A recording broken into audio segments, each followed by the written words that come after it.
Ils se sont moqués de lui. Là, en pleine salle d'audience, comme si c'était une mauvaise blague.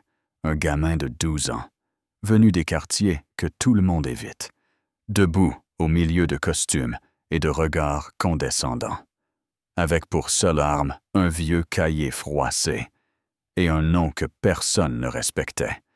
Le juge s'est penché en arrière dans son fauteuil à cajou brillant, perché comme un trône, et il a souri comme si ce gamin n'était qu'un moustique trop proche de son marteau. « Ta mère est coupable.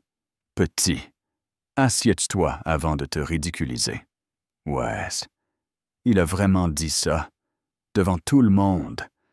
Mais ce que personne dans cette salle ne savait, ni le juge, ni le procureur, ni même l'avocate commise d'office qui faisait défiler son téléphone d'un air blasé, c'est que ce gamin, ce personne, était prêt à faire exploser tout le foutu système.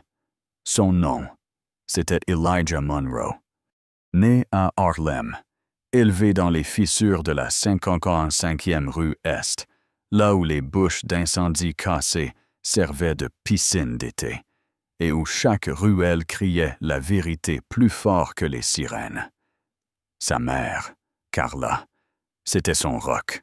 Elle bossait 16 heures par jour comme archiviste dans un grand cabinet d'avocats.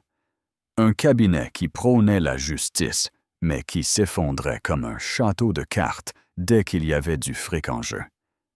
Carla n'avait rien volé, mais son patron Bradford Keller, blanc, diplômé de Yale, aussi glissant que de l'huile sur du marbre, affirmait le contraire. Il disait qu'elle traînait louchement près de la salle des dossiers confidentiels. Pas d'enquête, pas de questions, juste un coup de fil et une descente de police. Elijah était en train de faire ses lacets pour aller à l'école. Quand ils ont débarqué, 5 flics, un bélier, 0 hésitation. Ils ont retourné leur appartement comme si c'était un squat. Tiroirs ouverts, canapés renversés, photos de famille jetées au sol comme des déchets. Et puis, ils ont menotté Carla. Elle l'a regardé droit dans les yeux et a chuchoté « Appelle Tataro ». Mais Elijah n'a pas bougé. Il n'a pas respiré. Il est resté là, figé, pendant que son monde entier montait à l'arrière d'une voiture de flics. Au commissariat, Carla s'est vue attribuer une avocate d'office, Denise Fowler, yeux fatigués, chemisier taché, oreillette vissée à l'oreille. Elle a survolé le rapport et a dit « On a retrouvé les fichiers dans ton bureau. C'est mal parti. Le mieux, c'est de plaider coupable. » Carla a essayé d'expliquer qu'on lui avait piégé. Mais Denise a soupiré. « Ils disent tout ça. » Elijah lui rendait visite à Rikers, assis de l'autre côté d'une vitre rayée, séparée par du métal et du silence.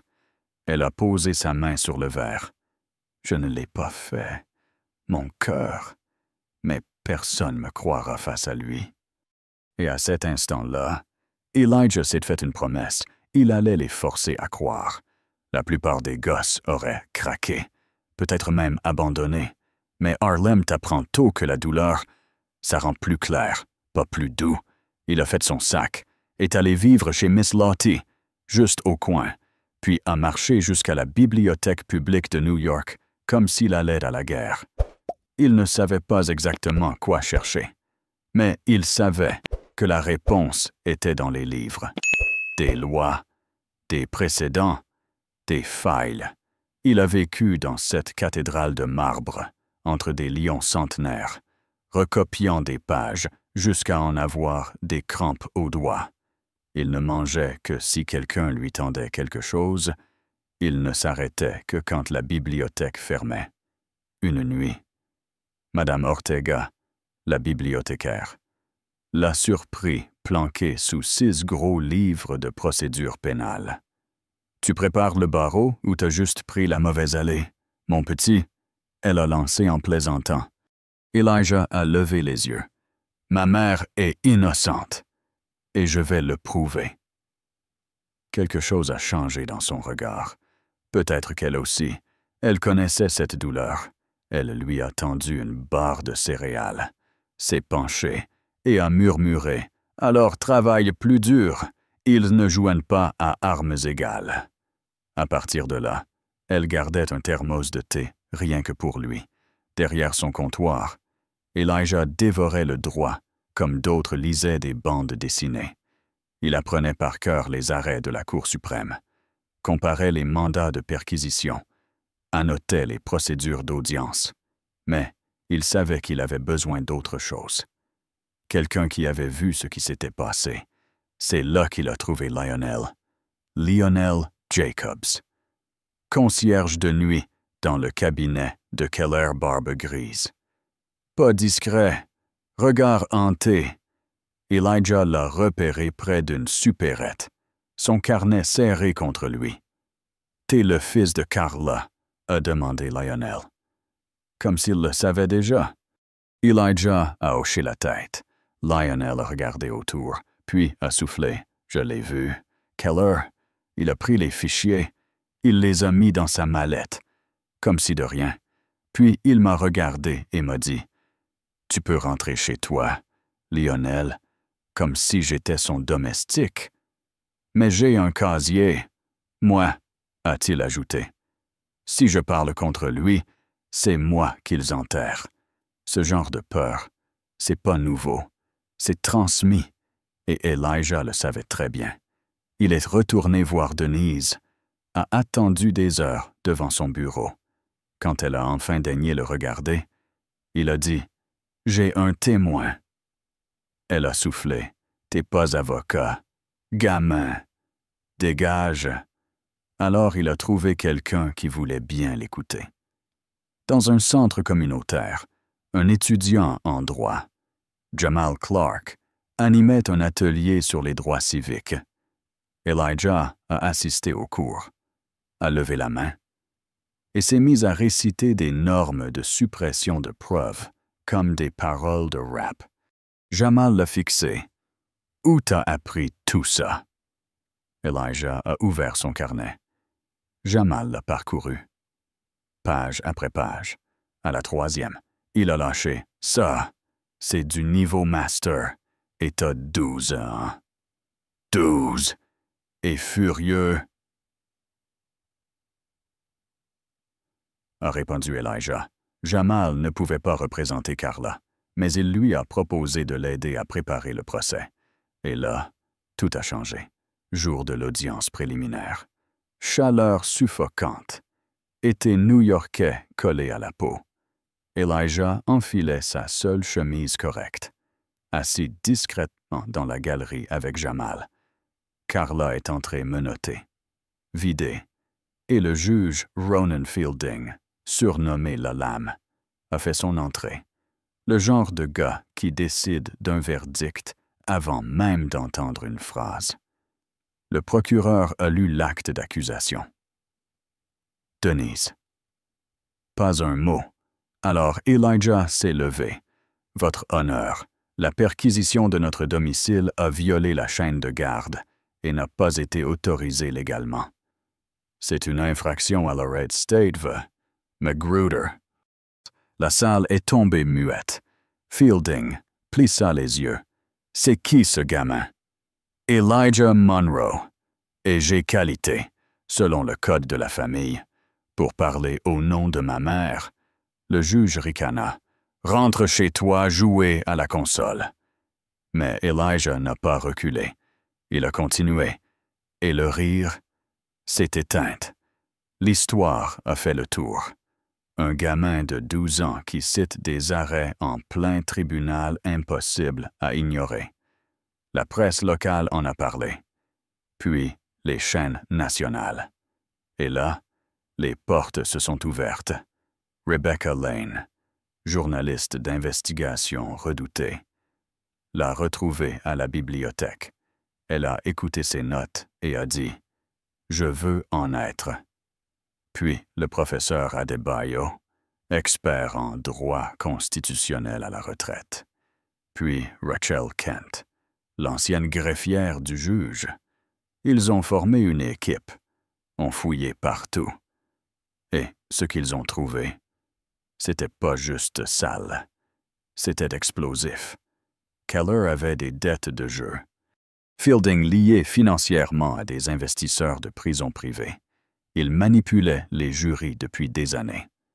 Rebecca est même allée jusqu'à enregistrer en secret une réunion Fielding.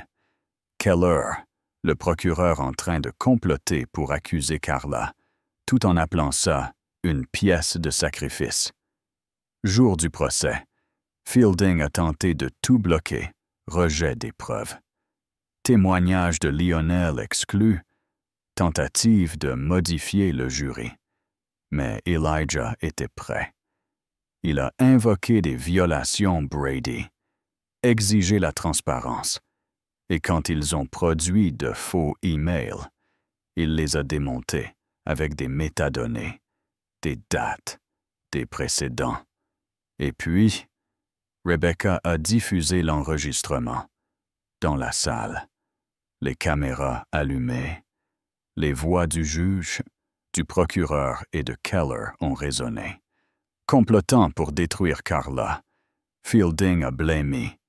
Les agents de sécurité sont restés figés. Le greffier a reculé. Et dehors, en direct, les enquêteurs de l'État sont entrés. Fielding suspendu sur le champ. Le procureur aussi, Keller inculpé. Il a avoué. Et il a dit publiquement « Personne ne croira jamais une mère célibataire de Harlem plutôt que moi. » Ouais, il a dit ça. Carla a été libérée ce jour-là. Elle a serré Elijah si fort qu'il en a perdu le souffle.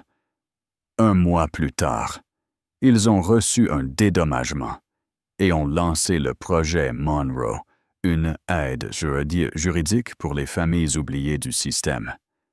6 mois plus tard, 32 dossiers rouverts, 18 libérations. Rebecca a gagné un prix. Jamal est devenu avocat du projet. Lionel responsable du bâtiment. Il a une photo de Carla et Elijah sur son mur. Et Elijah, toujours à l'école publique, toujours à lire, toujours à se battre. Un matin, une petite fille de 10 ans entre, un dossier dans les bras. « Mon père est innocent », dit-elle. Mais personne ne me croit. Elijah sourit. « Moi, si, on va leur prouver. » Parce que la vérité, c'est ça. Le pouvoir n'a pas toujours une robe ou un badge. Parfois, c'est juste un carnet abîmé et un gosse trop têtu pour abandonner. Alors maintenant, dis-moi. Et toi? Tu connais quelqu'un qui s'est levé contre l'injustice, même quand tout le monde lui disait de se taire. Partage ton histoire dans les commentaires. Like si tu crois que même les plus petites voix peuvent ébranler le monde, et abonne-toi pour d'autres récits comme celui-là. Parce que la justice, ce n'est pas un privilège. C'est une lutte, et parfois, les voix les plus faibles résonnent le plus fortes.